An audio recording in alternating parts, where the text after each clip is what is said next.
اینجا خواهران عزیز چه خیلی گفتم رمضان نزدیک است و من خواستم همراه شما درباره فقه روزه، درباره احکام های روزه، یکی از کتاب های مشهور مذهب امام ابو حنیفه رحمت الله علیه هست که تحفة الفقها میگویند. تحفة الفقها خواهران عزیز علاءالدین سمرقندی نوشتگی هستند. اگر به کتاب های مشهور مذهب حنفی نگاه کنید، یکی از آنها همین تحفة الفقها هست که صاحبش سال 539 هجری وفات کرده هستند، یعنی از کتاب های قدیم است. و سبب اختیار کردن من این کتاب رو، اگرچه 3 جلد هست، از این است که کتاب دلیل هایش هم ذکر شده است، خیلی به طرز ساده فهمانده شده است و این چنین بعضی از مذهب های دیگر مانند مذهب مالک و شافعی رو هم می آورد تا ما اینقدر تعصب و فقط حنفی گویان جا ندهیم. برای اینکه یکی از مشکلی هایی که در ما در خلق تاجیکستان است، امام ابو حنیفه رو خیلی تا اندازه بالا برآوردن که گمان میکنن یک کلمه از مذهب شافعی یا مالکی گفته شد دیگر تو گناهگار هستی، تو دیگر خائن هستی، یا گفتیم دین فروش هستی، چیزی دیگر. در حالی که میبینید که در کتاب های اهل سنت و جماعت هم اگر به داخل کتاب ما داخل شده میخونده، میبینید که هر مذهب از مذهب دیگر استفاده کرده است و ذکر کرده است. و تحفة الفقها گفتم یکی از مشهورترین کتاب مذهب حنفی است، مانند مبسوط و مانند مثلا هدایه و دیگر کتاب ها. و انشاءالله در رفت درس درباره روزه‌داری و احکام های خیلی نازک روزه که هر یک زن و هر یک مرد مسلمان باید بدانند، از این کتاب آشنا می شویم. و اگرچه کتاب شروع می شود از باب طهارت، من به شما خواهران عزیز یک کمی پیش گفتم که از اینکه رمضان نزدیک است و اللهم بلغنا رمضان و بلغنا طاعته، و پروردگار به ما طاعت و عبادت رمضان را نصیب گرداند. از اینکه رمضان نزدیک است، خواستم شما پیش از آمدن رمضان درباره روزه و احکام های روزه مفصل کامل همچون یک طالب علم با خبر باشید. و امیدوار هستم که دیگر هر خواهر و برادری که ما رو در یوتیوب و در تلگرام هم پیگیری میکنن از این درس ها انشاءالله استفاده میکنن. کتاب سیام گفته شروع میشود، یعنی کتاب روزه داری.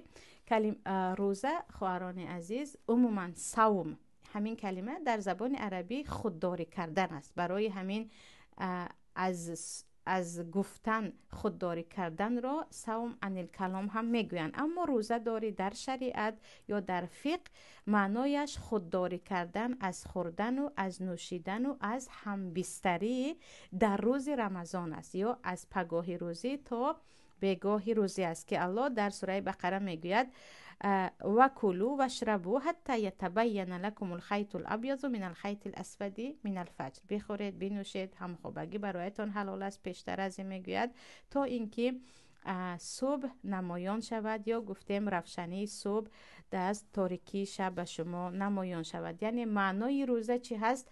خودداری کردن از خوردن و نوشیدن و همبستری کردن.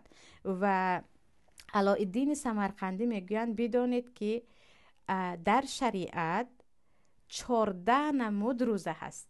در شریعت 14 نمود روزه هست که 8 نمود آن را الله در کتابش در قرآن به ما ذکر کرده است، 8 نمود آن روزه داری را، و 6 نمود باقی آن را و 6 مذکورة فی السنه میگویند، و 6 نمود دیگرش در کتاب های سنت یا از زبان پیامبر به ما بیان شده است. از اینکه وقتی زیاد نگیرد خواهران عزیز، من جمله به جمله خونده ترجمه نمی کنم، مثل همیشه که شاگردان میشناسند ملخصا به شما گفته میگذرم. یعنی ما در شریعت 14 نمود روزه داریم که 8 نمود آن در قرآن ذکر شده است و 6 نمود آن در سنت از زبان پیامبر به ما بیان شده است. میگن همون 8 نمودی که در قرآن ذکر شده است، 4 نمودش را باید به یگان انقطاع یا به یگان کنده کردن پی در پی بگیرید. یعنی 4 نمود آن را شما باید یگان روز قضا نکرده، یعنی عذر نداشته باشید، بر دوام بگیرید. اون 4 نموده که برای شما فرض است که در بینش نباید استراحت کنید و پای در پای گرفته روید. یکمش روزه رمضان است. دویمش روزه کفاره ظهار است. کفاره ظهار خواهران عزیز در سوره مجادله آمده است. اگر پیشتر در عرب ها یک مرد به زنش بگوید که تو به من مثل مادرم هستی یا تو به من مثل خواهرم هستی بگوید، وی زن برای اون مرد حرام میشد، نه طلاق میشد نه زن، همین خیلی معلق می استاد که بعدن اسلام آمد و این چیز را حرام کرد و الله سوره مجادله را نازل کرد که سبب نازل شدنش هم همین است. و الله گفت هر مردی که از این به پس به خاطر از زنش جدا شدن، یعنی زنش را در یک کنار ماندن، و او میگوید تو به من مثل مادرم هستی و از این گپش پشیمان میشود، او باید به خاطر این گناهی کردهش یکی از کفاره هایش 2 ماه پای در پای روزه بگیرد. یعنی هر مردی که این به طلاق رابطه ندارد، این یک عادت عرب ها بود که در ما در تاجیکان نیست، ولی به خاطر شناس شدنتون گفته استادم، هر مردی که تو به من مثل مادرم هستی گفت به مقصد حرام کردن زنش به خودش، یعنی به تو نزدیکی نمیکنم گویان، و از این گپش پشیمان شد، او پای در پای 2 ماه چی میگیرد؟ روزه میگیرد که یگان روز این روزه را قطع نمیکند. و این خاص برای همان مردهایی هست که برای اذیت زن این کار را میکردن. و این چنین یکی از روزه هایی که نباید کنندهش یگان روز در بین استراحت نکنند و پای در پای گران رود، این کفاره کشتن یک نفر است. در اسلام اگر از روی خطا یگان حیوانی رو میکشم، گفته مثلا یک انسان رو یک نفر کشت، بجز دیه دادن که تقریبا 100 شتر می باشد، باز 2 ماه روزه میگیرد. در اسلام اگر از روی اسلام حکم کنیم، یک آدمی قاتله که عمدن کشت و کشته می شود، یا اینکه بین هم دیه می دهند. لیکن اگر از روی خطا بیخبر نفهمیده کسی را کشت، بخشیده نمی شود. نه، تو هر چی کرده یک نفر را کشتی، هم به آنها دیه می دهی، یعنی پول خون می دهی، خون بها می دهی، و هم 2 ماه روزه می گیری. و این چنین یکی از روزه هایی که کنندش باید بر دوام بکند، این کفاره یمین یا روزه چی هست؟ روزه است که در سوره مائده آمده است کسی که قسم خورد و از قسمش گشت، کفاره آن قسمش 3 روز روزه داری هست. انا همین 4 نمود روزه که در قرآن، یعنی گفتیم 8 نمودش است، 4 نموده که شما یگان روز در بینش نه ایستاده بر دوام میگیرید. روزه رمضان، کفاره برای ظهار، چه خیلی گفتم این برای مردها خاص است، و کفاره کسی که آدم کشی کرده است و کسی که قسم میخورد و از قسمش برمیگردد. ولیکن یک زن، مثلا یک زنی مسلمان گفت قسم به الله من دیگر با خواهرم صحبت نمیکنم، ولی گفت نه این کار گناه است، با خواهرش صحبت کرد، پای در پای باید 3 روز روزه دارد. اگر 2 روز گرفت و یکی حیض شد چی؟ یعنی گفتیم که اینها باید پای در پای رود. یکی اگر حیض شد، در این وقت او گناهکار نمیشود، چون حیض در دست زن نیست. بعد از این از حیضش پاک شد، باز هم 3 روزه روزش را دوام میدهد. خیلی در این باره خواهران زیاد میپرسند که معلمه جزایی، گفتیم کسی که قسم خورد و قسمش رو شکست چی؟ کسی که قسمش رو شکست، این مسئله اتفاقی است و چه خیلی گفتم در شریعت آمده است که شما فقط 3 روز پای در پای روزه میگیرید، یا به دهقان بغل خوراک خریده میدهید یا لباس خریده میدهید، شرایطش نباشد 3 روز روزه میگیرید. و اما میگن 4 نمود دیگری روزه که در قرآن آمده است و شما اختیار دارید که یکی خورید بعداً باز دوام دهید، یعنی پای در پای گرفتن برایتان فرض نیست. این روزه که شما قضای رمضان میگیرید، چون الله چی میگه؟ فعدت من ایام اخر، اگر شما نتوانستید دیگر روز بگیرید.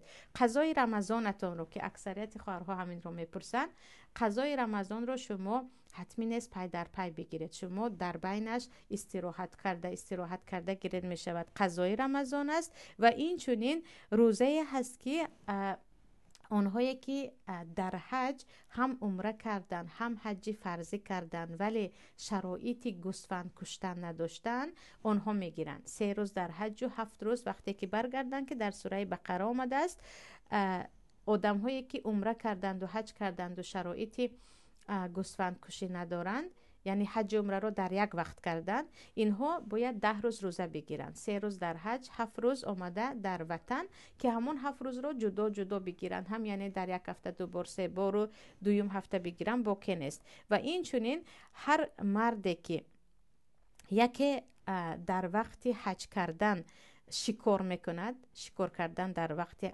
یعنی بعد از احرام بستن از گناه ها هست و کنندش باید برای این گناهی کردش یکی از کفاره هایش 3 روز روزه گیرد. و یا هر مردی که سرش رو چی میکند میتراشد، یعنی بعضی صحابه ها در زمان پیامبر محرم بودن، یعنی در وقت احرام بودند و علاج نداشتن که با اون مویهای دراز بگردن، چون بعضیشون حتی شبوش میکنن و پیامبر میگن در این حالت برایتون جایز. و الله چی میگوید؟ اگر شما بیمار باشید ففدیت من صیام او صدقه او نسک، اگر یکی در وقت احرام بستن سرتان رو تراشیدید، شما کفاره لکی میدید که آن هم چی هست؟ 3 روز روزه گرفتن. و خواهران عزیز، خیلی زیاد از گناه های هست در حج که اگر کنندش آن رو انجام داد، مانندی یکی شکار کردن، یکی مویسر رو به سبب حتی به بیماری تراشیدن، یا اینکه عمره کردی بعد از آن کمی استراحت کردی و وقتی حج در آمد حج کردی با 2 احرام جدا جدا، جزایش چی است؟ روزه داشتن که 3 روز در وقت صید و در وقت مویسر گرفتن روزه میدارن.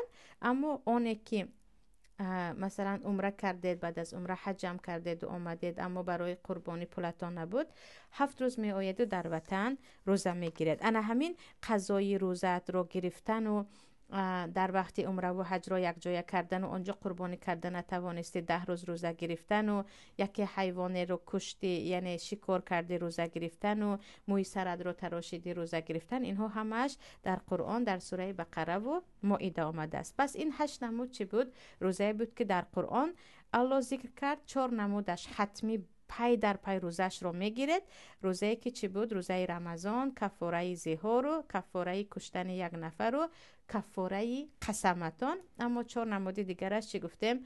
قضایی روزه، یا اینکه در حج یکی شکار کردن، یکی مویسر رو قیچ کردن یا تراشیدن، یا اینکه به قربانی اگر شرایطت نشد، اینجا هم جزای تو روزه هست یا کفارت روزه است. اما میگن 6 نمود روزه که در حدیث آمده است، یکم اینها روزه که تو بر علا دانسته روزت را خوردی، یعنی تو روزه داری به یگان سبب تو روزت را یا خوردی، خوراک خوردی، یا اینکه همخوابگی کردی. در اینجا در حدیث در بخاری آمده است که پیامبر مرده که میگوید من در وقت روزه‌داری همخوابگی کردم و هلاک شدم، چی کار کنم؟ پیامبر میگن یا غلامی رو آزاد میکنی که الان وجود ندارد، یا 60 قم بغل رو خوراک میدهی، یا 2 ماه پای در پای روزه میگیری، یا 2 ماه پای در پای روزه میگیری. این در حدیث آمده است که کسی در ماه رمضان همخوابگی کرد یا بر علا دیده و دانسته روزش را با خوردن شکست، جزایش چه است؟ 2 ماه پای در پای روزه گرفتن، یا اینکه 60 قم بغل را سیر کردن است. و این چنین روزه دیگری که در حدیث آمده است، این روزه تطوع یعنی روزه های نافله هست، ما نفل میگوییم، که پیامبر آن را روز پنجشنبه و روز دوشنبه یا بعضی وقتها 13 14 15 می گرفتن. و این چنین درباره روزه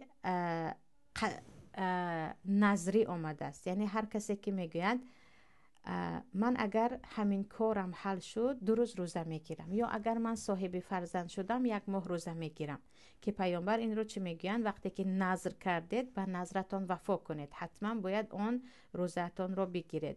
و روزه هست که قضای تطوع هست. این در مذهب ابو حنیفه رحمت الله علیه هست. خواهران عزیز که شما گفتید من روز پنجشنبه روزه میدارم، روز پنجشنبه یکی مهمان آمد و برای او رو خاطرش را نشکستن روزتان رو خوردید، در مذهب ابو حنیفه رحمت الله علیه آن روزتان واجب است که از نو گیرید، چون که برای خود شما عملی که کردید اون را نباید چی کنید؟ باطلش کنید. قضایش برای شما حتمی هست و دربارش دلیل هم دارن، اما در نزد جمهور قضایش حتمی نیست که آنها هم دلیل دارن. چون مسئله خلافی شد که مثلا ابو حنیفه رحمت الله علیه میگن روزه نفلیت رو خوردی قضایش رو بگیر که الله میگوید عملهایتان رو باطل نکنید. یا مثلا جمهور علما حدیث رو می آورند که کسی که روزه نافله داشت امیر نفسش هست، خواهد دوام میدهد نخواهد نه. هر دو قول هم دلیل خود رو دارند و بهترش تقوا کنیم و اگر روزه رو خوردید گیرید، یعنی یگان روز دیگر به جایش بگیرید، این بهتر است.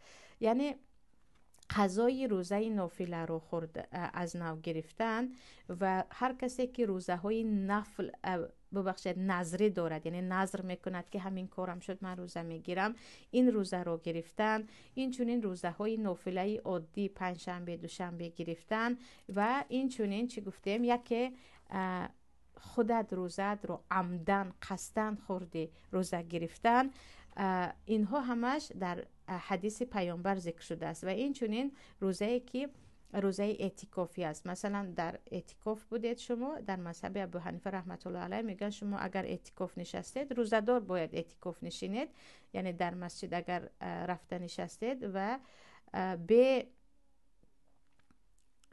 به روزه اعتکاف وجود ندارد، به روزه اعتکاف وجود ندارد. و این درباره چی بود؟ همون 14 نمود روزه بود که گفتن 8 نفرش در کتاب قرآن آمده است و 6 نفرش در حدیث پیامبر آمده است که 6 نفری که در حدیث پیامبر آمده است یکمش روزه که تو خوردی و اون رو باید بگیری 2 ماه اون هم جزاش. سبحان الله، یک روز رمضان رو بر علا خوردی خودت، یعنی میدانستی که گناه هست و خوردی، و یا اینکه همخوابگی کردی میدونی که این چیز حرام است و خوردی، جزاش 2 ماه پای در پای روزگیری است که در حدیث آمده است. دویمش روزه نذر، روزه که شما به خود یعنی به الله عهد میکنید که پروردگار همین کارم شد من روزه میگیرم. همین نمود روزگیری اصلا مکروه هست، یعنی خداوند من تو نکنی من روزه نمیگیرم و تو هم به من کن من هم به تو کار ثواب میکنم. همین گونه مثل یک اتفاق است. اما به هر حال یکی همین خیل کرده که انشالله از سلامتی هم خوب شد من روزه میگیرم، یا یگان کارم شد من روزه میگیرم، یا نظر کردید یوفون بالنذرهم و یخافون یوما کان شره مستطیرا، میگوید الله مؤمنان به نظرهایشان وفا میکنند، باید نظرتون رو انجام دهید. دویمش روزه نظر، سومش روزه های نافله که پیامبر دربارش انشالله کمی بعد یا درس دیگر میخوانیم که دوشنبه پنجشنبه یا روزه عاشورا و اینها. سومش روزه نافله. چهارمش روزه که شما قسم میخورید، یعنی بعضی ها همین گونه قسم میخورند والله من این ماه روزه میگیرم، والله پگاه خسته من روزه میگیرم، خود از خود همین گونه قسم میخورند. این از نظر فرق میکند. این چهارمش روزه های قسمی هست.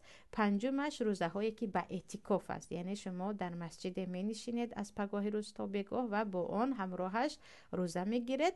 و ششمش چی گفتیم؟ روزه های قضایی نافله، یعنی روزه نافله رو گرفتید اما خوردید. در مذهب ابو حنیفه رحمت الله علیه شما نباید اون روزهتون رو همین گونه دیگر فراموش کنید، باید بگیرید. برای اون که در مذهب ابو حنیفه رحمت الله علیه هم حدیث است که پیامبر صلی الله علیه و سلم به حضرت عایشه و حفصه وقتی میگن ما روزمون رو خوردیم، میگن به جای این دیگر روز روزه میگیرید. همین گونه من نمیدونم خیلی شتاب گفته گذاشتم، انشاءالله یکی نفهمیده دویم بار از ثبت گوش کنید.